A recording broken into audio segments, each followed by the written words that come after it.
तो 21वां क्वेश्चन है, in which of the following d orbital resonance is possible. तो इनमें से किसमें डी ऑर्बिटल रेजोनेंस होगा? जिसमें डी ऑर्बिटल होगी उसी में डी ऑर्बिटल रेजोनेंस होगा। तो देखो भाई, जो CF3 नेगेटिव है इसमें तो है नहीं, है ना। Just a second.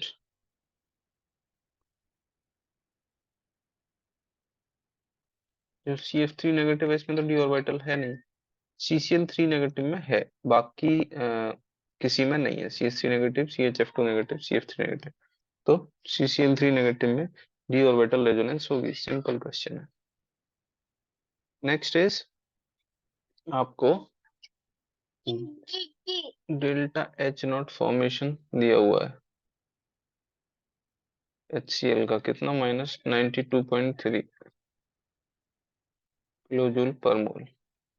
इसी तरीके से delta H formation HCl dot 100H2 इसका दिया -168.1 किलो जूल पर मोल। तो enthalpy of dissolution of 1 mole HCl in 100 mole of water कितना होगा? ठीक है। तो 1 मोल ऑफ HCl जब बनता है तो कितनी एनर्जी रिलीज हो रही है? ये हो रही है -92.3 किलो जूल पर मोल। और जो एंथैल्पी ऑफ डिसोल्यूशन, अगर आप 1 मोल HCl का निकालेंगे तो वो क्या होगा? वो होगा product minus reactant. Product minus reactant, तो प्रोडक्ट क्या बनता है? यही तो बनना है, यानी वो यही तो कह रहा है 1 मोल में 100 मोल ऑफ वाटर जब डिजोल्व होंगे तो कितनी एनर्जी, जो एंथैल्पी ऑफ डिसोल्यूशन क्या होगा? तो इन दोनों को घटा दो, -168.1 एंड -92.3। तो आपको जो मिलेगा -75.8 किलो जूल। ये आपका 1 मोल के लिए हो जाएगा। तो option C will be the correct answer. ठीक है। Next is which of the following metallo enzymes do not contain zinc?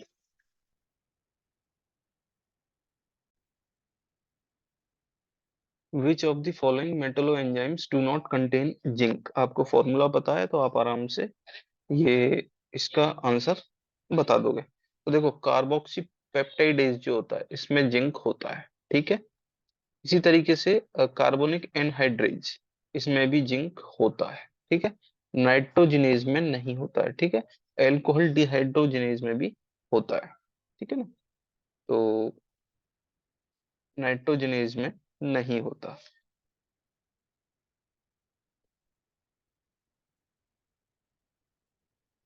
तो नेक्स्ट क्वेश्चन क्या है? नेक्स्ट है, if the half life for first order reaction A to product is 200 second.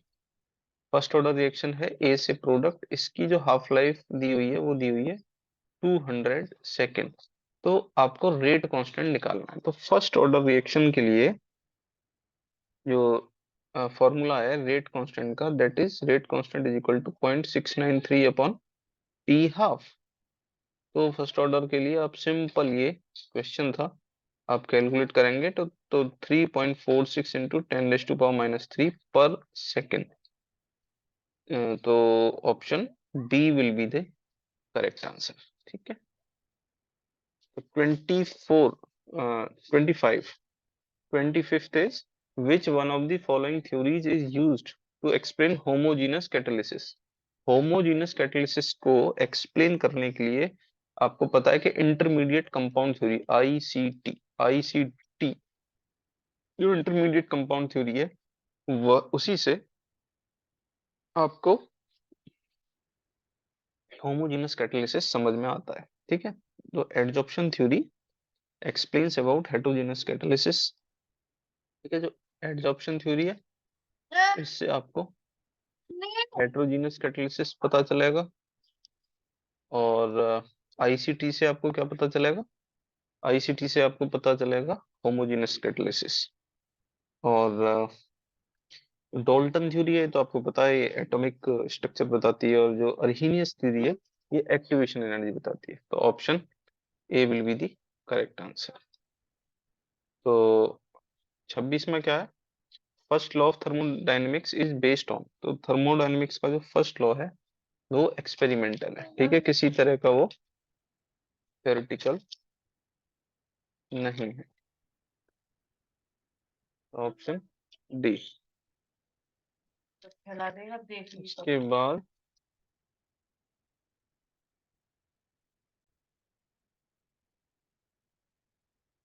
Next is which one of the following undergoes the Diels-Alder reaction। तो Diels-Alder reaction की अगर हम बात करें तो जो फुरान है, फुरान देता है, फुरान का मतलब ये, तो फुरान है ये लेस एरोमेटिक है ना, जो लेस एरोमेटिक होगा वही Diels-Alder रिएक्शन देगा, ठीक है। Furan is less aromatic than other heterocyclic compound, तो फुरान बिहेव्स एज डाइईन, ठीक है, फिर ये डाइईन की तरह एक्ट करता है और डायल्स एल्डर रिएक्शन ये देता है, डायल्स एल्डर रिएक्शन ये देता है, ठीक है। नेक्स्ट क्या है, which of the following reaction will be preferred to remain on the left side.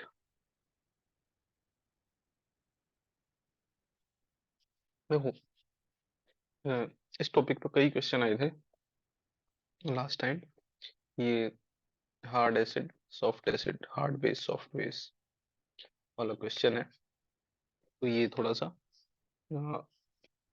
Detail में हमें समझना पड़ेगा। अगर आप हार्ड एसिड और हार्ड बेस और सॉफ्ट एसिड और सॉफ्ट बेस यानी SHAB प्रिंसिपल को आप अगर देखें तो इसके हिसाब से क्या है कि जो पहला है कैल्शियम सल्फाइड प्लस वाटर, और आपको मिल रहा है calcium oxide plus hydrogen sulphide, तो ये हार्ड है ये सॉफ्ट है, तो रिएक्शन इधर ये हार्ड और ये हार्ड है, तो रिएक्शन फॉरवर्ड डायरेक्शन में जाएगी। इसी तरीके से आप सेकंड रिएक्शन में देखें तो मरकुरी क्या है सॉफ्ट है, क्लोरीन क्या है हार्ड है, ठीक है, और इसी तरीके से ये बेरिलियम हार्ड है, आयोडीन सॉफ्ट है, और ये आपको मिल गए सॉफ्ट और हार्ड, ठीक है, तो ये भी आपको फॉरवर्ड डायरेक्शन में जाएगी। इसी तरीके से यहाँ भी आप देखें सेम कॉन्सेप्ट को फॉलो करेंगे तो ये नहीं जाएगी क्योंकि ये हार्ड हार्ड और ये सॉफ्ट सॉफ्ट, यानी ये रिएक्शन लेफ्ट साइड में ज्यादा स्टेबल है तो ये लेफ्ट में जाएगी, तो option C will be the correct answer. ये कॉन्सेप्ट ऐसे फॉलो करना होता है। 29वां देखें तो which one of the following is hydrolysed more rapidly, तो हाइड्रोलिसिस इनमें से किसका बड़ा आसानी से होगा, ठीक है, तो जो हाइड्रोलिसिस के बाद ज्यादा स्टेबल कार्बोकेटाइन बना देगा वही ज्यादा स्टेबल होगा, तो CH3OCH2Cl ये ज्यादा स्टेबल कार्बोकेटाइन बना देगा, तो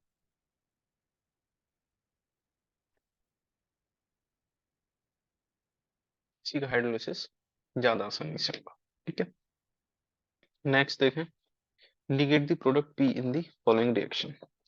आपको देखो नेप्थलीन है ना, ये नेप्थलीन है, सोडियम और एथेनॉल के प्रेजेंस में रिएक्शन हो रही है, तो सिंपल 1,4 डाईहाइड्रो नेप्थलीन बनाएगा, 1,4 डाईहाइड्रो नेप्थलीन बनाएगा, ठीक है, 1,4 dihydro naphthalene, so option A will be the correct answer। So